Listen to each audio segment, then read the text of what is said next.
दोस्तों स्वागत है आपका फिर स्टडी बाय लोधी सर के यूट्यूब चैनल पर। मैं कृपाल लोधी। दोस्तों आज हम आपको लेकर के आए हैं एमपीजीके का बहुत ही इंपॉर्टेंट टॉपिक, जिसमें आज हम आपको बताने वाले हैं मध्य प्रदेश के बायोस्फीयर रिजर्व, या स्टूडेंट्स इन्हीं को हिंदी में कहते हैं जैव आरक्षित क्षेत्र। सबसे पहले स्टूडेंट्स, यदि एक अपील है, यदि आप हमारे चैनल पर पहली बार विजिट कर रहे हैं तो प्लीज हमारे चैनल को सब्सक्राइब कर लें, साथ में बेल आइकन पर क्लिक करें ताकि सबसे पहले नोटिफिकेशन आपको मिलता रहे। दोस्तों हम इसी प्रकार से important video maths, reasoning, GK, science, शिक्षक भर्ती परीक्षा के आपके लिए लाते रहते हैं। आप हमारी प्लेलिस्ट में जाकर के देख सकते हैं। दोस्तों आप मध्य प्रदेश लेवल की किसी भी एग्जाम की तैयारी यदि कर रहे हैं तो यहाँ से निश्चित रूप से हर एक एग्जाम में प्रश्न आना ही होता है। यदि आप इस वीडियो में हमारे साथ अंत तक बने रहते हैं तो निश्चित रूप से आपसे यहाँ से आने वाले सभी प्रश्न बिल्कुल आसानी से बन पा रहे होंगे।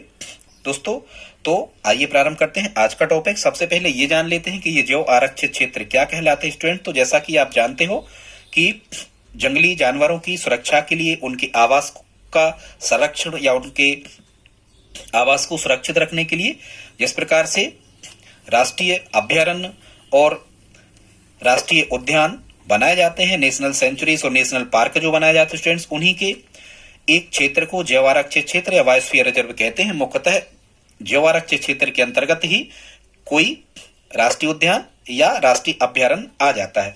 बस थोड़ा सा डिफरेंस ये होता है कि जो जैव आरक्षित क्षेत्र होते हैं ये लगभग जल के किसी न किसी स्रोत से लगे होते हैं, क्योंकि जैव आरक्षित क्षेत्र जीवों का आरक्षण कहां किया जा सकता है, जहां उनके आवास और पानी की निश्चित व्यवस्था हो। मतलब एक चीज ध्यान रखना कि जो जैव आरक्षित क्षेत्र होते हैं ये कहीं ना कहीं किसी नदी या तालाब से ये जुड़े हुए होते हैं। ठीक है, तो अब हम देखते हैं स्टूडेंट्स, सबसे पहले ये कि जो जैव आरक्षित क्षेत्र हैं इनके लिए मान्यता कौन देता है। तो यहाँ आपको स्टूडेंट्स याद रखना है कि जैव आरक्षित क्षेत्रों को मान्यता देने वाली जो संस्था है विश्व स्तर पर ये देती है world network of biosphere reserve. ठीक है, world network of biosphere reserve. और ये संस्था किसके अंतर्गत कार्य करती है?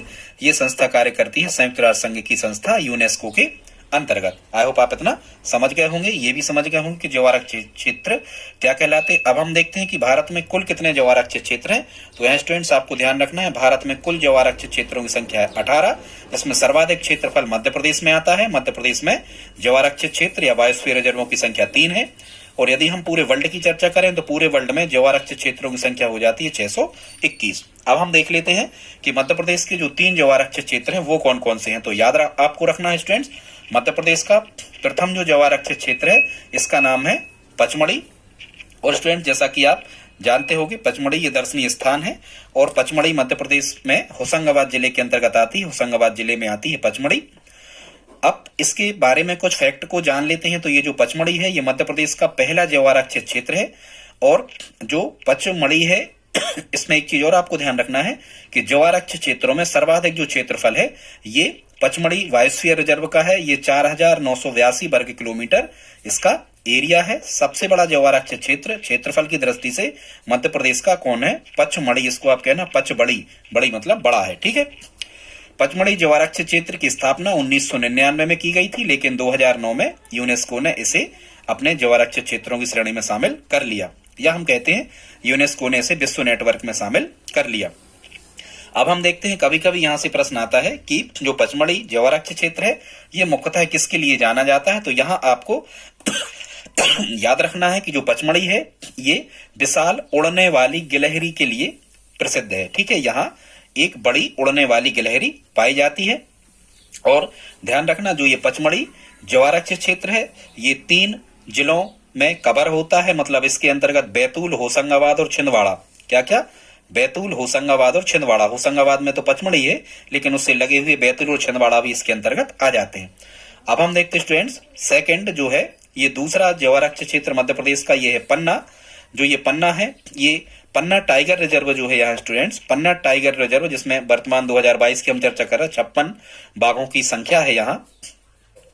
ठीक है, पन्ना में ये पन्ना टाइगर रिजर्व जो है स्टूडेंट्स, इसी पन्ना टाइगर रिजर्व को ही उन्नत करके और पन्ना जैव आरक्षित क्षेत्र की स्थापना की गई है।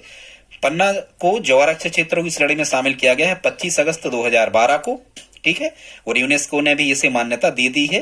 ये यहाँ पर 56 बाघों का घर, या कभी कभी एग्जामिनर आपसे पूछ लेता है 56 बाघों का घर कौन सा राष्ट्रीय उद्यान है या कौन सा बायोस्फीयर रिजर्व है, तो आपको पन्ना कहना है। ठीक है, यहाँ पन्ना नदी में जो मतलब पन्ना जो राष्ट्रीय उद्यान है या हम कहें ज्वाराक्षय क्षेत्र है, यहाँ केन नदी बहती है, तो केन नदी यहाँ के मुख्य आकर्षण का केंद्र है। और ध्यान रखना, पन्ना का क्षेत्रफल, जैसे पन्ना मतलब पेज, पेज का क्षेत्रफल वैसे ही सबसे कम होता है, तो यहाँ आपको ध्यान रखना है जो पन्ना ज्वाराक्षय क्षेत्र है, इसका क्षेत्रफल पूरे 3 ज्वाराक्षय क्षेत्रों में सबसे कम है। 2999 वर्ग किलोमीटर पन्ना राष्ट्रीय उद्यान का क्षेत्रफल है, जो सबसे कम है मध्य प्रदेश में। इसके बाद स्टूडेंट्स, तीसरा जो बायोस्फीयर रिजर्व मध्य प्रदेश का आता है, इसका नाम है अचान कमार। और ये जो अचान कमार ज्वाराक्षय क्षेत्र या बायोस्फीयर रिजर्व है, ये मुख्यतः अमरकंटक में है। और अमरकंटक आता है आपके अनूपपुर जिले में। ध्यान रखना, अचान कमार, देखो यहाँ भी आ लिखा, यहाँ भी आ लिखा और यहाँ भी आ लिखा, अमर अनूप अचानक। ठीक है, ऐसे करके याद रख लेना। तो अचान कमार कहाँ है? अमरकंटक में आता है। अमरकंटक अनूपपुर जिले की पुष्पराजगढ़ तहसील में आता है। फिर ये जो अचान कमार है, इसमें एक चीज और हमें ध्यान रखना है, ये मध्य प्रदेश और छत्तीसगढ़ से लगा हुआ है, मतलब मध्य प्रदेश में भी है और छत्तीसगढ़ में भी है। ठीक है, अब कभी आपसे यदि प्रश्न पूछा जाता है कि अचान कमार छत्तीसगढ़ के कौन से जिले से लगता है, तो अचान कुमार छत्तीसगढ़ के बिलासपुर जिले से लगता है। ठीक है, एक चीज ये आपको याद रखना है। और दूसरा, जो अचान कमार बायोस्फीयर रिजर्व है, ये अनूपपुर के अलावा डिंडोरी को भी स्पर्श करता है। ठीक है, डिंडोरी से भी इसकी सीमाएं लगी हुई हैं। अब ये जो अचान कमार बायोस्फीयर रिजर्व है, इसकी स्थापना हुई थी 2005 में, लेकिन 2012 में यूनेस्को ने इसे अपने world network of biosphere reserve की श्रेणी में इसको शामिल किया। यूनेस्को ने कब किया? 2012 में। ये भी प्रश्न आपसे पूछे जाते हैं। तो अचान कमार जो है, ये एकदम से नया बायोस्फीयर रिजर्व है, जिसे यूनेस्को ने अपने में शामिल किया है। अब हम देखते हैं कि जो अचान कुमार है, ये किसके लिए फेमस है। तो अचान कुमार जो है स्टूडेंट्स, ये जंगली कुत्ता, उजला गिद्ध, याद रखना, जंगली कुत्ता के लिए प्रसिद्ध है। यहाँ जंगली कुत्ते पाए जाते हैं, उजला गिद्ध पाया जाता है और 4 सिंगी भेड़ पाई जाती है, मतलब 4 सिंगों वाली भेड़ भी यहाँ पर पाई जाती है। तो ये था दोस्तों 3 ज्वाराक्षय क्षेत्र जो मध्य प्रदेश में कुल है, इनके बारे में जानकारी अच्छी लगी हो और यदि आप हमारी हेल्प करना चाहते हैं तो प्लीज इस वीडियो को लाइक तो आप करें ही, और यदि आप हमारी और ज्यादा हेल्प करना चाहें तो सब्सक्राइब कर लें, और ज्यादा हेल्प करना चाहें तो प्लीज इस वीडियो को अपने दोस्तों के साथ स्टडी ग्रुप में शेयर जरूर करें। ये विज्ञान और पर्यावरण और एमपीजीके के अंतर्गत आने वाला हिस्सा है। मिलते हैं अगली वीडियो में, तब तक के लिए जय हिंद जय भारत।